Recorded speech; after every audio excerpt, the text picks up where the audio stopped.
Bismillahirrahmanirrahim. Assalamualaikum warahmatullahi wabarakatuh.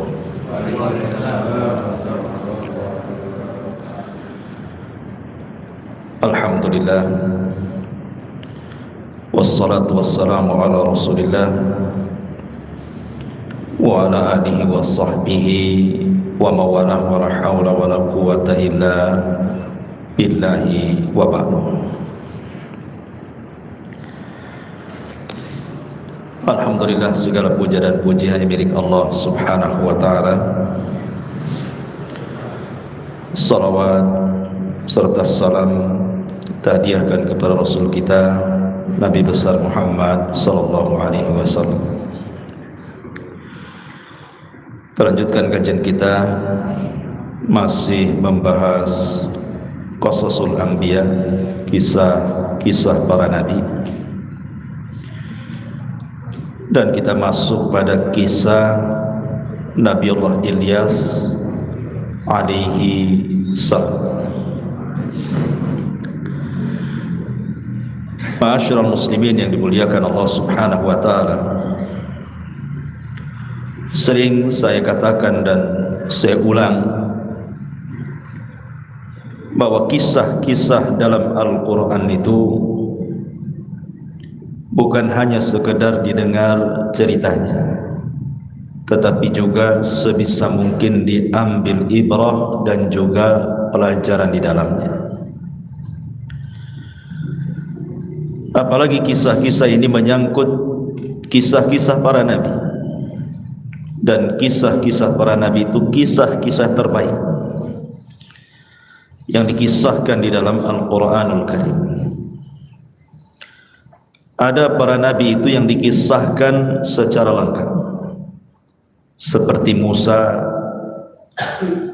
Nabi Allah Yusuf, Ibrahim, cukup lengkap. Tapi ada para nabi itu hanya dikisahkan secara global saja. Tetapi juga ada nabi yang tidak ada kisahnya, hanya disebutkan namanya saja. Lah, kisah Nabi Allah Ilyas ini memang tidak rinci dalam Al-Quran, hanya dikisahkan di 2 ayat dalam Al-Quranul Karim. Tetapi Allah sudah menyebutkan inti daripada kisah ini, walaupun tidak banyak. Tetapi Allah subhanahu wa ta'ala menyebutkan inti kenapa diutusnya Nabi Allah Ilyas alaihi salatu wassalam. Banyak kisah-kisah yang dicantumkan yang diambil dari kisah Israiliyat dan juga beberapa hadis, tetapi sebagiannya maudhu, palsu, dan sebagiannya lemah, walaupun dicantumkan oleh Al-Imam Ibnu Katsir di dalam kitabnya Qasasul Anbiya. Tapi sebagai pengetahuan dan sebagai pelezat kisah saja, nanti kita akan sebutkan. Ma'asyiral muslimin yang dimuliakan Allah subhanahu wa ta'ala, siapa Nabi Ilyas ini? Diutus kepada kaum mana Nabi Ilyas ini diutus oleh Allah? Apa penyimpangan kaumnya? Bagaimana sepak terjang dakwahnya? Apakah Ilyas masih hidup sampai sekarang layaknya Nabi Khidir yang disangkakan masih hidup, ataukah sudah mati? Dan bagaimana wafatnya? Inilah yang kita akan kisahkan 1 jam ke depan. Ma'asyiral muslimin yang dimuliakan Allah subhanahu wa ta'ala, ada yang mengatakan bahwa Nabiullah Ilyas sama dengan Idris. Artinya kalau disebut Ilyas, dialah Idris. Dan yang berpendapat ini bukan hanya dari kalangan para ulama, tapi ada sebagian kalangan sahabat yang berpendapat bahwa Ilyas itu adalah Idris, sebagaimana disebutkan oleh Imam Ibnu Katsir Ad-Dimashqi dalam kitabnya Qasasul Anbiya. Lah, yang berpendapat bahwa Ilyas itu adalah Idris adalah sahabat Abdullah ibn Mas'ud radhiyallahu anhu.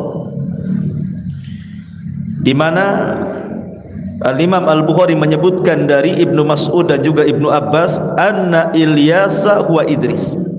Ilyas itu adalah Nabi Idris. Makanya ketika Abdullah bin Mas'ud radhiyallahu anhu membaca ayat salamun ala Ilyasin, maksudnya Ilyasin, Nabi Ilyas, dibaca oleh Abdullah bin Mas'ud dengan salamun ala Idrasin. Jadi Abdullah bin Mas'ud membaca bukan Ilyasin tetapi Idrasin, karena menyamakan antara Ilyas itu dengan Idris. Itu dua nama satu orang. Ini satu pendapat. Dan pendapat ini juga di kalangan ulama dikuatkan seperti Al-Imam Ad-Dhahhak, Imam Qatadah Ibn Di'amah dan yang lainnya. Tetapi Al-Imam Ibnu Katsir rahimahullahu taala, walaupun dia menyebutkan pendapat ini, beliau tidak merojehkan pendapat ini, tidak menguatkan pendapat ini. Beliau hanya menguatkan pendapat bahwa Ilyas dengan Idris itu dua orang yang berbeda. Idris sendiri, Ilyas sendiri maksudnya. Dan ini yang sahih wallahu a'lam. Sebab nanti turunannya akan terbahas apakah Ilyas ini termasuk nabi-nabi Bani Israel atau bukan. Kalau Ilyas itu adalah Idris, berarti Ilyas itu bukan nabi-nabi Bani Israel, karena Idris ini muncul jauh sebelum Israel diutus. Idris itu mendekati masanya Nabi Adam alaihi salatu wassalam. Adam, Syith, Idris, kan itu ya susunannya. Tetapi ada juga yang mengatakan, bagi yang mengatakan bahwa Ilyas bukan Idris, berarti Ilyas adalah nabi dari nabi-nabi Bani Israel. Dan ini yang kuat. Ada yang mengatakan bahwa dia diutus setelah masanya Yusa ibn Nun dan setelah masanya Nabiullah Hazkiel yang sudah saya ceritakan di sini, tentang kematian manusia karena penyakit taun. Diutus kepada mereka Nabi Hazkiel. Lah setelah wafatnya Hazkiel ini, diutuslah Nabi Ilyas. Tapi ada juga yang mengatakan bahwa Ilyas ini diutus setelah eranya Nabiullah Sulaiman. Jadi setelah Nabiullah Sulaiman meninggal dunia, kemudian pecah kerajaannya menjadi kerajaan Yahudi dan kerajaan Israel. Kemudian akhirnya turunan Bani Israel bercanggah satu dengan yang lainnya, berselisih, lah diutuslah Ilyas kepada mereka. Wallahu alam, karena memang waktu-waktu yang ditetapkan kan tidak ada nas-nas yang valid tentang ini, baik secara Quran ataupun secara hadis Nabi SAW, hanya diambil dari kisah-kisah Israiliyat. Itu masalahnya. Jadi kita nggak bisa menentukan waktunya kapan diutus, tapi kita perlu diimani saja bahwa ada seorang nabi namanya Ilyas, diutus oleh Allah Subhanahu wa taala sebagai rasul. Karena berbeda, ada yang mengatakan bahwa Ilyas ini bukan hanya sekedar nabi, tapi dia rasul. Alasannya kenapa? Karena Nabi Ilyas itu diutus bukan hanya kaumnya yang menentang, tapi raja-rajanya menentang. Jadi rajanya juga ikut tentang gitu. Padahal hampir semua Bani Israel itu, nabi-nabi yang diutus kepada Bani Israel itu, semuanya itu mengacu kepada syariat Musa. Semua nabi-nabi Bani Israel itu acuannya kepada syariat Musa, Taurat. Tidak ada yang baru bagi mereka, kecuali diutusnya Isa bin Maryam dan diturunkan Injil, baru ada syariat baru. Beberapa yang ada di Taurat dihapus oleh Injil. Tetapi walaupun demikian, Injil sendiri adalah penyempurna Taurat. Tetap saja asalnya Taurat. Injil ini hanya penyempurna saja. Tapi karena ada beberapa hukum dalam Taurat dihapus oleh Injil, makanya kemudian Isa alaihi salatu wassalam dikatakan sebagai Rasul karena membawa syariat baru. Dan Syekh Albani rahimahullahu ta'ala ketika mendefinisikan perbedaan Nabi dan Rasul, Dan ini definisi yang paling kuat wallahu alam. Jadi kalau Nabi itu diutus kepada kaum yang tidak bertentangan, akidah mereka tidak bertentangan, jadi Nabi itu yang diutus untuk mengingatkan saja. Tapi kalau Rasul itu diutus kepada kaum yang menentang Rasulnya. Lah Ilyas ini kaumnya menentang, rajanya pun menentang. Makanya sebagian ulama mengatakan Ilyas ini bukan hanya seorang Nabi, tapi juga dia Rasul. Wallahu a'lam.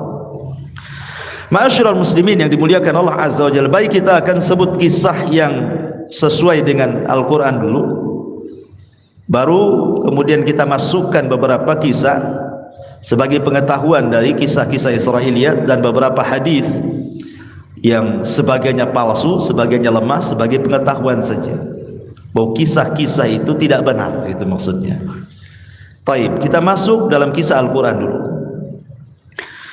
Allah Subhanahu wa taala berfirman pertama dalam surah Al-An'am 85, dan yang paling lengkap kisah Ilyas itu ada pada surah As-Saffat ayat 123 sampai 132. Di dalam surah Al-An'am ayat 85 Allah mengatakan wa Zakaria wa Yahya wa Isa wa Ilyas kullun minas salihin. Dan Zakaria, Yahya, Isa, Ilyas semua termasuk hamba-hamba Allah yang saleh. Ayat ini memperkuat bahwa Ilyas itu bukan Idris. Kenapa? Karena Allah sebutkan satu nafas dengan Nabi Zakaria, Nabi Yahya, Nabi Isa, baru Ilyas. Artinya Ilyas itu nabi-nabi Bani Israel, bukan Idris. Karena Allah sebut satu nafas dengan nabi-nabi Bani Israel di sini. Kemudian ayat yang paling lengkap ini yang kita akan kisahkan, inilah global kisah Ilyas dalam Quran. Dalam surah As-Saffat ayat 123 sampai 132. Allah Subhanahu wa taala berfirman, "Wa inna Ilyasa laminal mursalin." Sesungguhnya Ilyas benar-benar termasuk para rasul. Tadi sudah saya katakan Ilyas bukannya sekedar nabi, tapi dia rasul. Ditilik dari definisi bahwa rasul itu diutus kepada kaum yang menentang, sampai ke raja-rajanya menentang Ilyas. Kemudian Allah mengatakan idz qala liqaumihi ala tattaqun. Ketika dia berkata kepada kaumnya, mengapa kalian tidak bertakwa? Kenapa kalian tidak bertauhid? Kenapa kalian tidak menyembah Allah saja?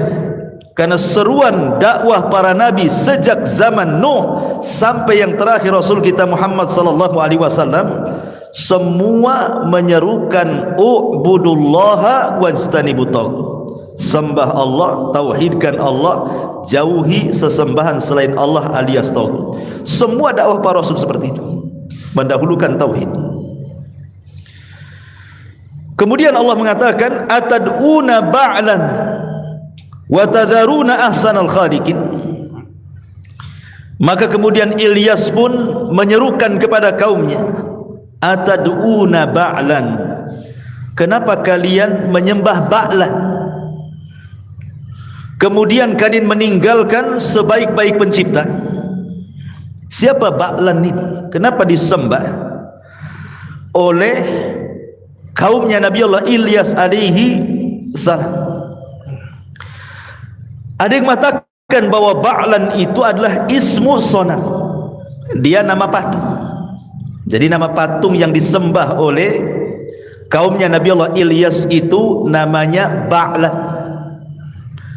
Sebab itulah kota yang sekarang ma'ruf di Libanon itu ada namanya kota Ba'labak, karena Ilyas itu diutus di Libanon sana. Di Libanon itu ada satu kota namanya Ba'labak. Kenapa disebut Ba'labak? Dinasabkan kepada nama berhala yang disembah oleh kaum Ilyas. Jadi ini satu pendapat bahwa Ba'lan itu adalah ismu sonam. Kana li ahli Bak min biladis Syam. Dulu disembah oleh penduduk Syam di satu tempat namanya Bak, akhirnya menjadi Ba'labak gitu ya.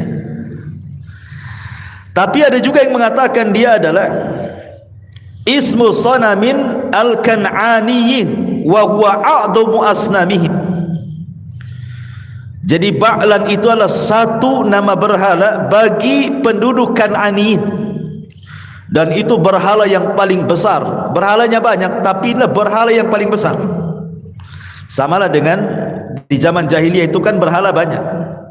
Khalid bin Walid aja ketika menghancurkan berhala di sekitar Ka'bah itu 350 lebih kan itu.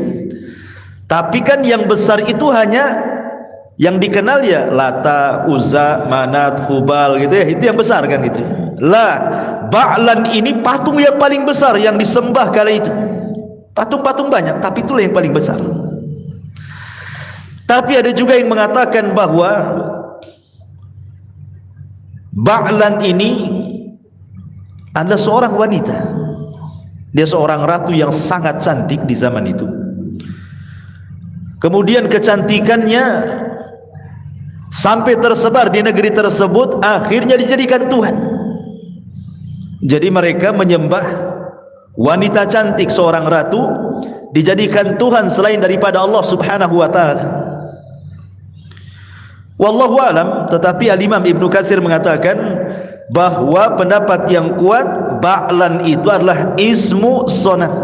Dia nama dari nama-nama patung, di mana disebutkan bentuk patungnya itu oleh para ulama. Bagaimana bentuk patungnya? Suratuhu suratu insani. Bentuknya seperti manusia. Ala ra'sihi khawdajatun. Di atas kepalanya ada helm. Biha qarnani, dan memiliki dua tanduk. Wa biyadihi miqra'atun, dan di tangannya sedang memegang padu. Jadi bentuk Ba'lan itu patung orang besar gitu ya. Kemudian kepalanya pakai helm dan bertanduk, kemudian tangannya pegang palu. Tidak ada aritnya ya, palu saja. Ma'asyiral muslimin yang dimuliakan Allah Subhanahu wa taala. Intinya bahwa di zaman itu penduduk Libanon yang diutus padanya Nabi Allah Ilyas alaihi salatu wassalam, mereka menyembah berhala namanya Ba'lan. Nama berhalanya namanya Ba'lan. Makanya Allah mengatakan atad'una Ba'lan. Kenapa kalian menyembah Ba'lan?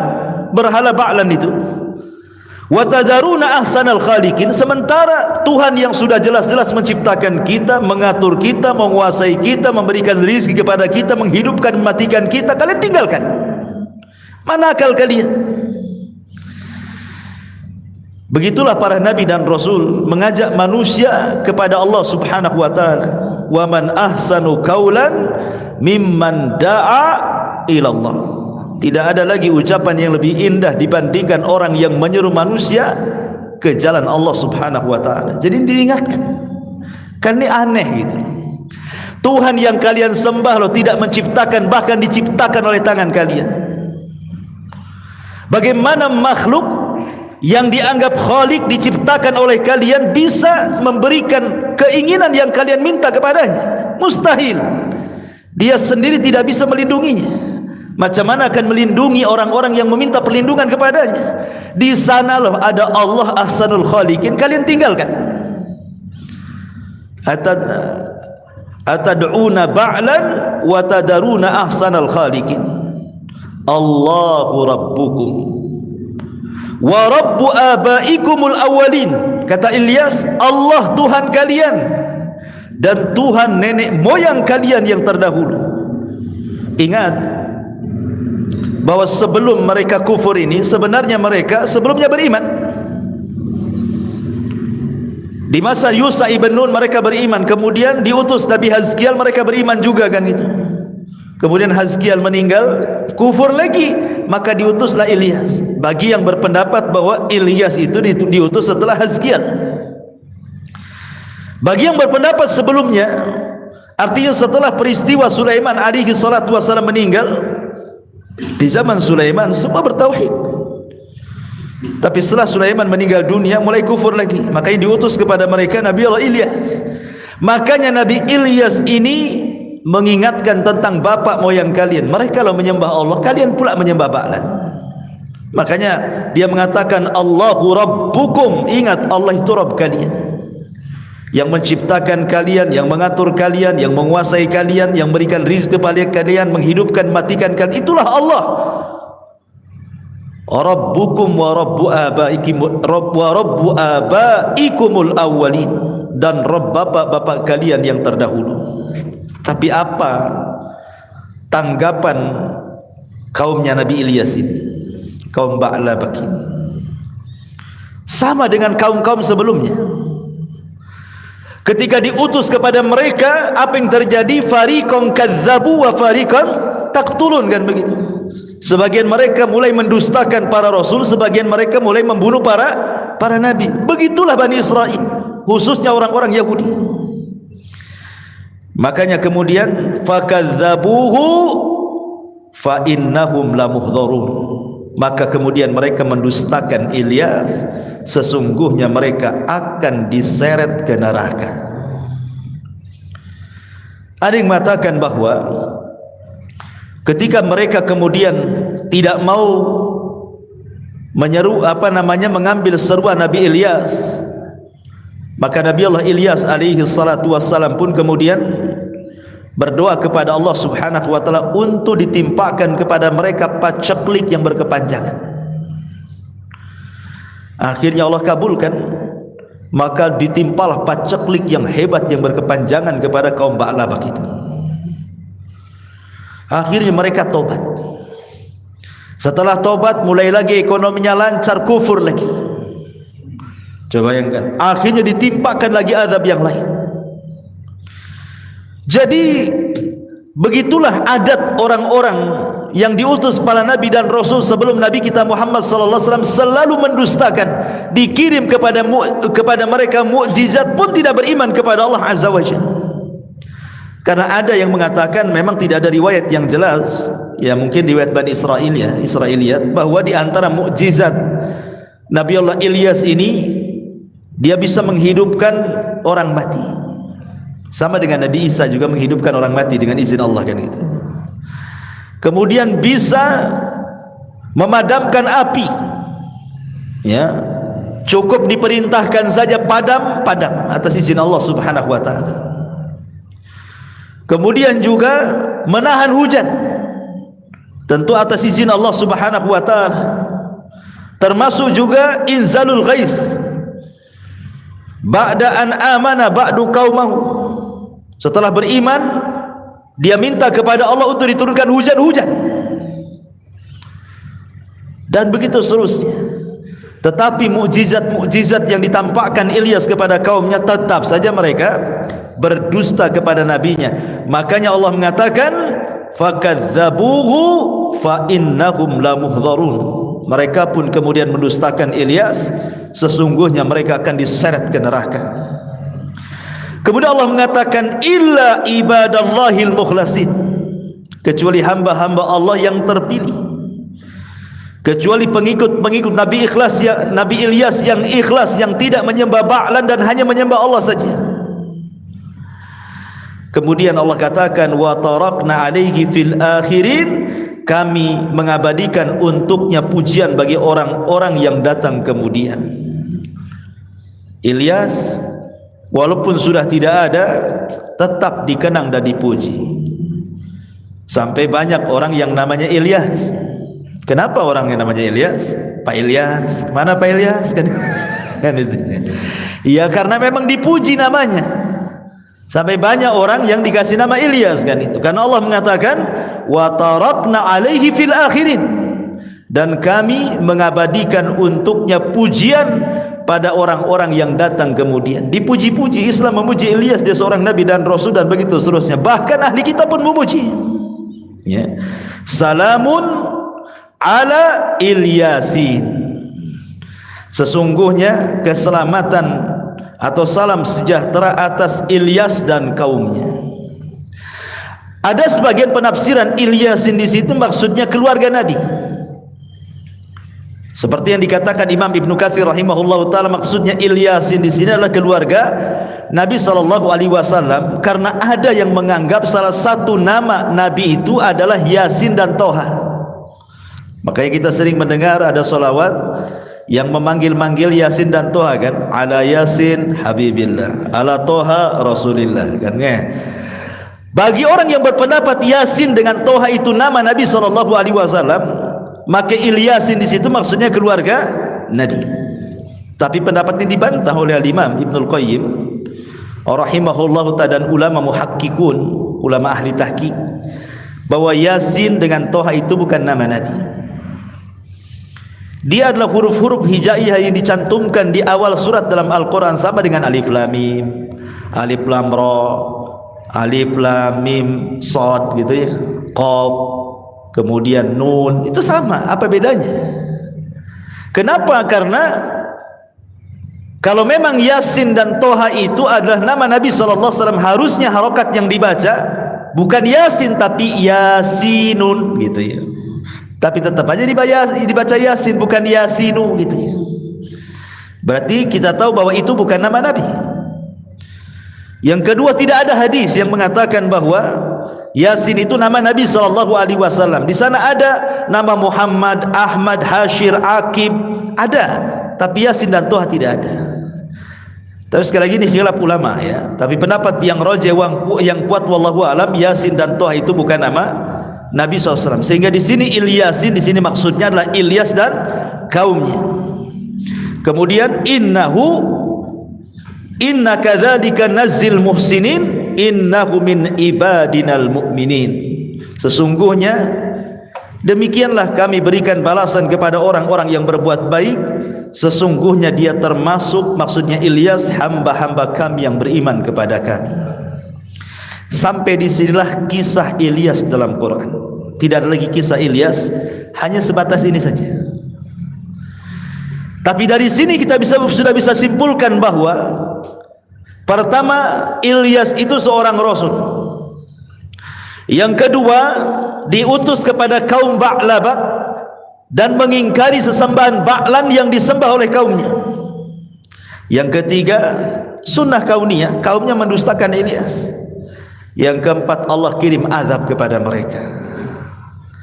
Dari sini banyak pelajaran bahwa setiap dai hendaklah mencontoh para nabi, baik rasul kita atau nabi-nabi sebelumnya, bahwa inti berdakwah itu adalah menyampaikan tauhid. Dan nanti kalau anda menyampaikan tauhid, pasti, bukan kemungkinan lagi, pasti ada yang akan menentang. Ada yang menerima, ada yang menolak. Itu sudah wajar. Karena para nabi sebelumnya juga sama. Kalau di tangan mereka mukjizat yang luar biasa masih juga ditolak, apalagi kita tak ada mukjizat pula. Ingin diterima pula dakwahnya. Ya, tetapi yakin bahwa menyampaikan tauhid itu semulia-mulianya dakwah, karena itu adalah dakwah yang diemban oleh seluruh para nabi dan rasul. Ma'asyiral muslimin yang dimuliakan Allah Azza wa Jalla. Baik, kita masuk pada beberapa kisah yang disebutkan oleh ahli sejarah dan beberapa riwayat, di mana riwayat ini sebenarnya tidak ada yang sahih. Tapi tidak apa-apa, sebagai pengetahuan kita akan kisahkan. Ma'asyiral muslimin yang dimuliakan Allah Azza wa Jalla, ada yang mengatakan bahwa Nabi Allah Ilyas alaihi salatu wassalam itu ketika kaumnya sudah mulai mendesak dia, mendustakan dakwahnya, kemudian juga hampir dibunuhnya, dikerahkan pasukan untuk membantainya oleh raja yang zalim itu, sesak dadanya. Dari situlah kemudian dia ingin mati.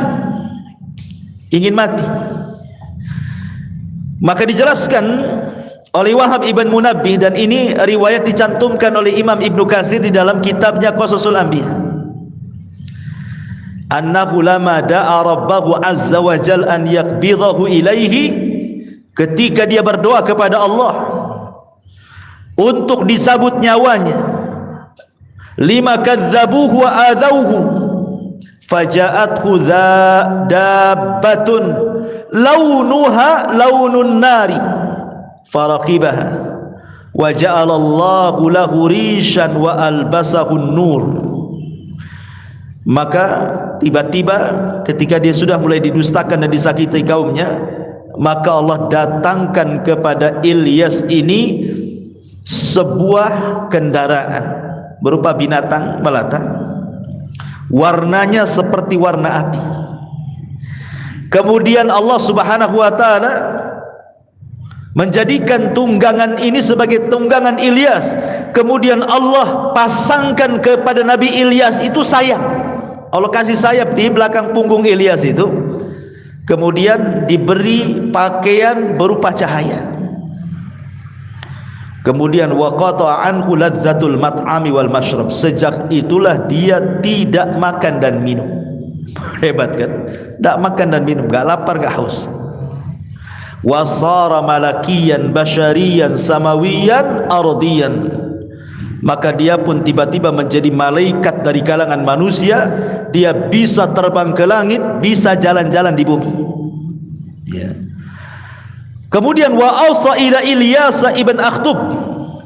Kemudian dia pun mewasiatkan kepada Ilyas nabi setelahnya dengan wasiat-wasiat kenabian dan untuk meneruskan perjuangannya. Karena nanti setelah Ilyas diceritakan Ilyasa. Ya. Ada yang mengatakan Ilyasa itu anak paman daripada Ilyas.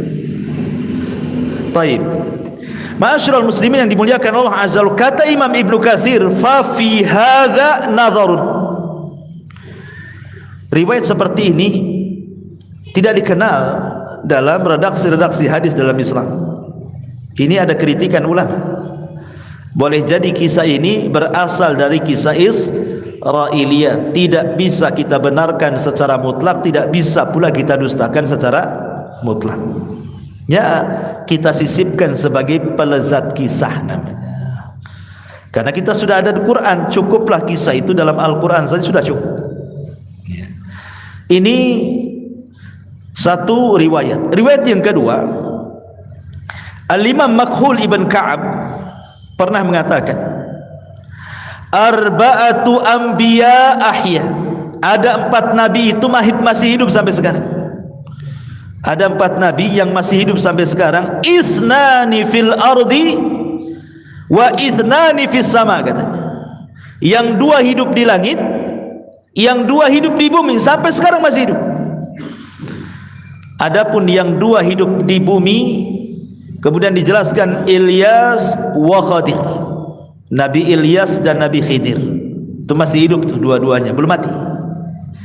Adapun yang hidup di langit Idris wa Isa alaihi salam. Adapun yang di langit adalah Idris dan juga Isa alaihi salatu wassalam. Kemudian disebutkan oleh Imam Ibnu Katsir rahimahullahu taala dari riwayat Makhul ibn Ka'ab ini, yang hebatnya adalah anna Ilyasa wal Khadira yajtami'ani fi kulli amin. Jadi Ilyas dengan Khadir ini setiap tahun ada reuni, ketemu. Ya. Fi syahri Ramadan bi Baitil Maqdis. Kapan itu ketemuan Ilyas dan Khadir itu? Di bulan Ramadan di Baitul Maqdis. Setahun sekali mereka ketemu berdua ngobrol tuh. Wa annahuma yahujani kulla sanatin. Dan keduanya selalu haji berdua setiap tahun. Wa yashrabani min zamzam syurbatan takfihima ila mithliha minal amil muqbil. Dan keduanya minum dari air zam-zam yang dengan air zam-zam itu cukup untuk mengenyangkan sehingga dia tidak perlu makan minum sampai tahun depan. Sekali minum sampai tahun depan tak makan tak minum lagi. Mantap, ya kan? Ya. Kemudian kata Imam Ibnu Katsir rahimahullahu taala mengatakan, lam yasih syai'un min dzalik. Tidak ada yang sahih. Kabar seperti tidak sahih. Masalahnya ketika kemudian ada yang kemudian mengambil riwayat ini, terjadilah kisah-kisah dan cerita-cerita aneh kan jadinya. Khidir masih hidup, Ilyas masih hidup. Akhirnya banyak orang yang ketemu Nabi Khidir katanya ada di mana itu? Di belakang padang katanya, di atas perahu katanya. Saya dengar cerita itu. Ada orang ketemu Nabi Khidir di belakang padang, lagi naik di atas perahu katanya. Macam-macam ceritanya. Terakhir dia membuat pertemuan di hotel di mana? Hotel tingkat berapa kan? Jadi antum kalau ikut ajaran itu, nanti antum daftar, nanti akan berjumpa dengan Nabi Khidir dan antum dapat tazkiyah. Ya, bayangkan bisa diundang ke hotel pula, ya kan? Banyak kisah aneh-aneh akhirnya kan. Karena binaan ala annal Khadir wal Ilyas ahya. Ya, karena dalilnya adalah ketika kita katakan Ilyas dan Khadir masih hidup, akhirnya banyak cerita-cerita kan. Aneh-aneh akhirnya cerita-cerita itu. Karena begini, ikhwatul fillah muliakan Allah Azza wa Jalla. Imam Ibnu Katsir sendiri yang menukilkan riwayat ini, beliau mengatakan apa? Annal Khadira mata wa kadzalika Ilyas alaihi wassalam. Imam Ibnu Katsir mengatakan yang betul Khidir itu mati, Ilyas juga mati. Ini yang mengatakan bukan Abu Umairah, Ibnu Katsir. Dia mengatakan seperti itu. Dan para ulama yang lain yang mengatakan bahwa keduanya meninggal, mana dalilnya? Satu, zahir daripada ayat Al-Quran surah Al-Anbiya 34. Allah mengatakan, wa ma ja'alna li basyarin min qablikal khulda afa immitta fahumul khalidun. Kami tidak menjadikan hidup abadi bagi seorang manusia pun sebelum kamu wahai Muhammad, maka jika kamu mati apakah mereka tetap hidup? Mustahil. Nabi di usia 63 tahun meninggal, masa mereka masih hidup? Gitu maksudnya. Artinya kalau Nabi SAW meninggal, mereka juga meninggal. Itu satu. Yang kedua, tidak ada satupun hadis yang sahih yang menyatakan Khidir dan Ilyas itu masih hidup. Tidak ada. Sebagaimana dinyatakan Imam Ibnu Katsir tidak sahih, maudhu. Ya. Yang ketiga, andai kata, taruhlah kita katakan Khidir masih hidup, Ilyas masih hidup. Anda baca surah Al-Imran 81. Wa id akhadallahu mitsaqan nabiyyin lama ataitukum min kitabin wa hikmatin thumma ja'akum rasulun musaddiqun lima ma'akum la tu'minunna bi wa la tansurunna qala aqrartum wa akhadtum ala dhalikum isri qalu aqrarna fashhadu wa ana ma'akum minasyahidin. Perhatikan ayat ini. Seandainya mereka masih hidup, perhatikan ayat ini. Ingatlah ketika Allah mengambil perjanjian kepada seluruh para nabi. Ingat, Allah membuat perjanjian kepada seluruh para nabi. Apa perjanjiannya? Sesungguhnya apa saja yang aku berikan kepadamu berupa kitab ataupun hikmah, kemudian datang kepadamu seorang rasul, maksudnya rasul kita Muhammad sallallahu alaihi wasallam, yang membenarkan apa yang ada pada kalian, akankah kalian akan sungguh-sungguh beriman kepada nabi tersebut, maksudnya Nabi Muhammad, dan menolongnya? Maka mereka para nabi mengatakan, ya, kami mengakuinya, kami akan siap kalau nabi itu muncul, kami akan beriman dan menolongnya. Maka Allah katakan, fashhadu wa ana ma'akum minasyahidin. Kalau begitu saksikan, hei para nabi, aku menjadi saksi bagi kalian. Dari sini menunjukkan bahwa seluruh para nabi terikat apa? Perjanjian.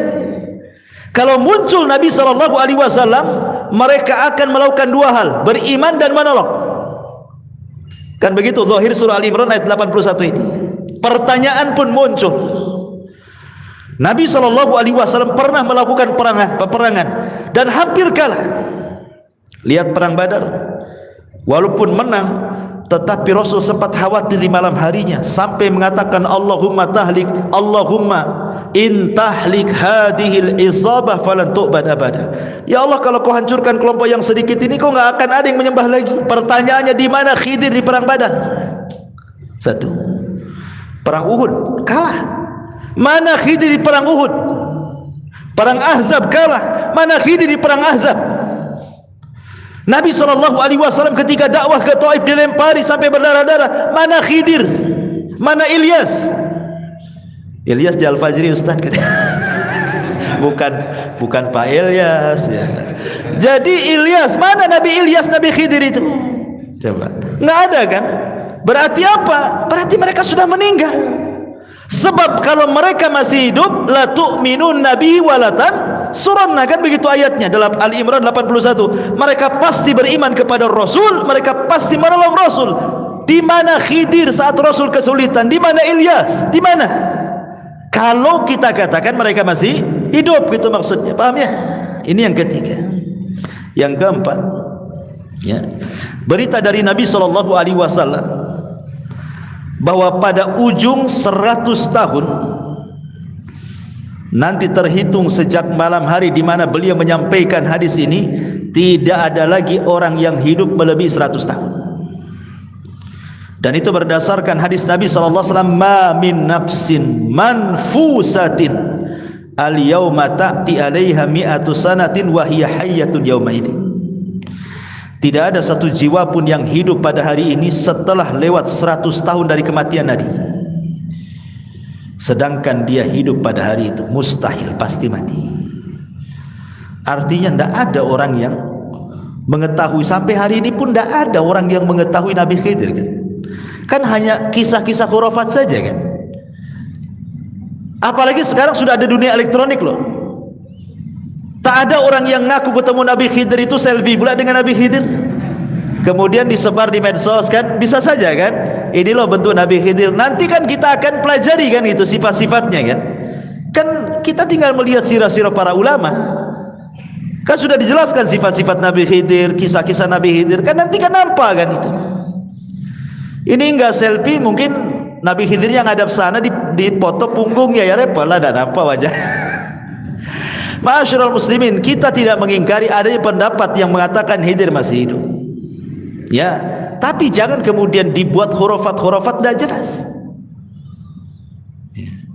Tetapi pendapat yang kuat tetap Khidir dan Ilyas itu sudah meninggal, mereka tidak hidup. Itu pendapat yang kuat yang disebutkan oleh para ulama. Ini riwayat yang kedua. Riwayat yang ketiga, jadi ketika ada sahabat namanya Anas ibn Malik radhiyallahu anhu. Anas ibn Malik radhiyallahu anhu. Anas ibn Malik radhiyallahu anhu ini diriwayatkan oleh Al-Hafidh Abu Bakar Al-Baihaqi dengan menyebutkan sanadnya. Ya, bukan berarti kalaupun jelas sanadnya bukan berarti hadis ini sahih, tidak. Karena terkadang sanad pun dipermasalahkan tentang rawi-rawinya. Ada yang dhaif, ada yang sahih, ada yang thiqah, ada yang soduk, ada yang lemah, dan begitu seterusnya kan itu. Jadi diceritakan dari Anas ibn Malik radhiyallahu anhu, kunna ma'a Rasulillah sallallahu alaihi wasallam fi safar. Kami bersama Rasul sedang safar. Fanazalna manzilan, maka kami pun singgah di sebuah tempat. Fa idza rajulun fil wadi yaqulu Allahumma ij'alni min ummati Muhammadin sallallahu alaihi wasallam al-marhumatil maghfuratil muthabi 'alaiha. Tiba-tiba kata Anas bin Malik radhiyallahu anhu, ketika kami singgah dekat lembah itu, ada pula suara di balik lembah itu, ya Allah, jadikan aku dari umat Muhammad yang dirahmati, yang diampuni, yang banyak pahalanya. Maka Anas bin Malik radhiyallahu kaget. Faltafattu ila wadin, aku pun melihat, pandanganku ke arah lembah itu. Kaget dia. Fa idza rajulun tuluhu aksar min 300 dhira', katanya. Tiba-tiba diperlihatkan kepadaku, kata Anas, ada orang tinggi sekali, tingginya itu melebihi 300 hasta. 300 hasta. Nabi Adam berapa hasta? 60. Nabi Adam aja 60 hasta. Ini lebih dari 300 hasta. Kalau antum ke Saudi, ada jubah Nabi Adam 30 meter. Maksudnya itu bukan jubahnya sejak Nabi Adam, tidak. Saking gedenya jubah itu 30 meter ya, karena Nabi Adam itu sekitar 30 meter kan, satu hasta itu kan setengah meter. Ini dari sini satu hasta namanya, ini setengah meter. Kalau dua begini berarti 1 meter kan. Berarti kalau 60 hasta bagi 2 jadi 30 meter. Dan Nabi Adam tinggal 30 meter. Ya. Dan penduduk surga pun akan tinggi seperti itu 30 meter, sama dengan postur tubuh Nabi Adam. Tapi orang ini lebih dari 300 meter, kan tinggi kali itu. Raksasa kan gitu ya. Kemudian orang ini mengatakan, "Man anta?" Siapa kamu? Kata Anas bin Malik radhiyallahu mengatakan, "Ana khadimur Rasul sallallahu alaihi wasallam." Saya ini pembantu Nabi. Qala fa ainahu, di mana Nabi itu katanya. Kemudian dia mengatakan, "Huwa dha yasma kalam." Nah, ini Nabi ada di sini, dia dengar ucapanmu katanya. Kemudian orang ini pun datang kepada Rasul, kemudian mengucapkan salam, "Assalamu alayka ya Rasulullah. Wa qul lahu akhuka Ilyas yaqra'uka salam." Bilang sama nabimu bahwa saudaranya Ilyas telah mengucapkan salam kepada nabimu Rasul sallallahu alaihi wasallam. Maka kata Anas, "Fa'ataitun nabi." Aku pun mendatangi Nabi sallallahu alaihi wasallam, fa akhbartu, aku pun menghabarkannya. Faja'a, maka Rasul pun datang, hatta laqiyahu, sampai menjumpai orang yang tinggi 300 hasta itu. Fa'anaqahu, kemudian saling berpelukan. Nabi kecil, orang di 300 meter, gimana pelukan? Pelukan di kakinya saja lah kan gitu ya. Logikanya kan begitu ya. Makanya kalau hadis lemah itu aneh-aneh nanti ceritanya kan. Kemudian fa'anaqahu, dia pun memeluk Nabi sallallahu alaihi wasallam dan Rasul meluk dia. Kemudian wasallama, dan mengucapkan salam. Thumma qa'ada yatahaddatsan, kemudian dua-duanya duduk saling bercerita. Faqala lahu ya Rasul, maka orang ini mengatakan, "Ya Rasulullah, inni ma aqulu fi sanatin illa yauman." Aku belum makan loh sejak setahun kemarin sampai sekarang. Aku belum makan dari tahun kemarin sampai sekarang katanya. Kemudian dia mengatakan apa? Hada yaumu fitri inilah hari fitri, hari Idul Fitri. Kebetulan hari ini hari Idul Fitri. Ayo kita makan, saya dan kamu berdua, kata Nabi. Akhirnya dua-duanya makan. Ya, makanannya apa yang terjadi? Fanazalat ma'idah minas sama. Tiba-tiba turun makanan dari langit. Bayangkan, makanannya aja dari langit. Ya. Alaiha huzbun wahud, roti, kemudian ada ikan dan macam-macam. Fa'akala, maka kemudian keduanya makan. Wasolainal asra, kemudian kami pun salat asar. Thumma wadda'ahu, kemudian dia pun pergi meninggalkan Nabi sallallahu alaihi wasallam. Thumma ra'aituhu marra fi sahabi nahwas sama. Katanya Anas bin Malik, aku melihat dia terbang naik awan, kemudian berantah terbang kemana katanya.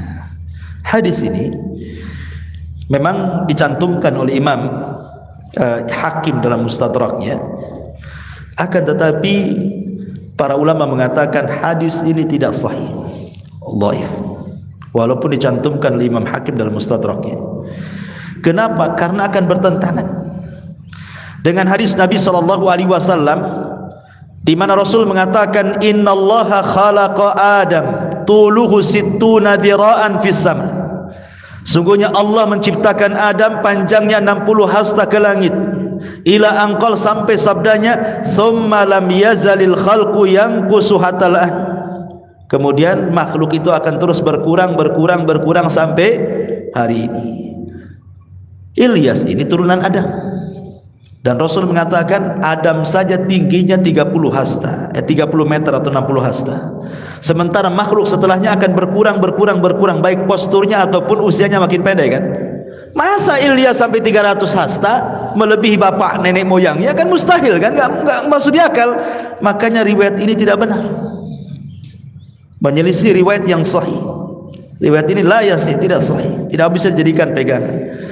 Menceritakan postur Ilyas itu sampai 300 hasta itu, ini adalah batil, la yasih syai'un minha, tidak dianggap sahih. Ya, jangan kemudian dinasabkan kisah ini kepada Nabi sallallahu alaihi wa ala alihi wasallam. Intinya ma'asyiral muslimin yang dimuliakan Allah Azza wa Jalla, jadi ada yang mengatakan ketika Nabi Ilyas ini terus berdakwah,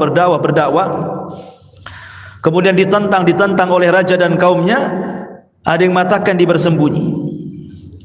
Di mana dia bersembunyinya? Ada yang mengatakan dia bersembunyi di sebuah gunung di daerah Urdun, Yordania, di mana tempat itu sampai sekarang disucikan oleh orang-orang Yahudi ataupun Nasrani gunung itu, karena katanya di situ Ilyas bersembunyi. Ada yang mengatakan 10 tahun bersembunyi di situ, sampai ketika 10 tahun bersembunyi kemudian dia turun gunung, kemudian raja zalim itu meninggal.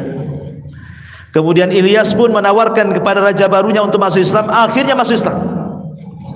Kemudian semua manusia masuk Islam.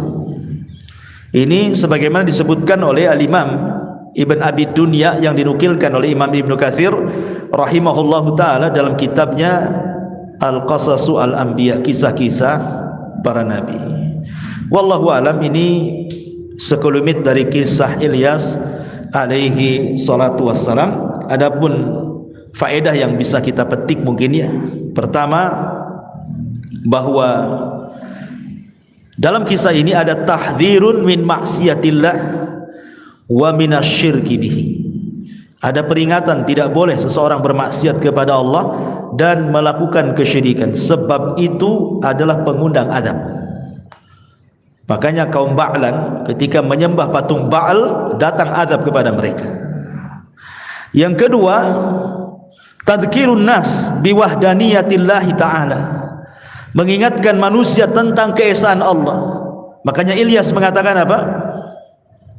Atad'una ba'lan, kenapa kalian menyembah Ba'lan dan meninggalkan ahsanul khaliqin, kan itu, meninggalkan Rabb yang paling baik, menunjukkan diingatkan tentang tauhid, keesaan Allah Subhanahu wa taala. Kemudian yang ketiga, anna 'alal muslim al-amru bil ma'ruf wan nahyu 'anil munkar. Kewajiban seorang muslim tidak boleh membiarkan kemungkaran, tapi harus dicegah dan mengajak manusia kepada kebaikan dan sabar seperti sabarnya para nabi. Kemudian yang keempat, annaka syifadzurri wallahu wahdah, bahwa yang bisa menyingkap semua madarat hanyalah Allah, bukan berhala, bukan sesembahan, bukan siapa-siapa. Maka kalau kita dirundung permasalahan, maka bersandarlah kepada Allah Subhanahu wa taala. Kemudian yang terakhir, bahwa dakwah tauhid adalah dakwahnya para nabi dan juga rasul alaihi wassalatu wassalam. Wallahu a'lam bishawab. Inilah di antara kisah Nabi Allah Ilyas, mudah-mudahan ada manfaatnya. Subhanakallah bihamdika asyhadu an la ilaha illa anta astaghfiruka wa atubu ilaik. Allahu ta'ala. Assalamualaikum warahmatullahi wabarakatuh.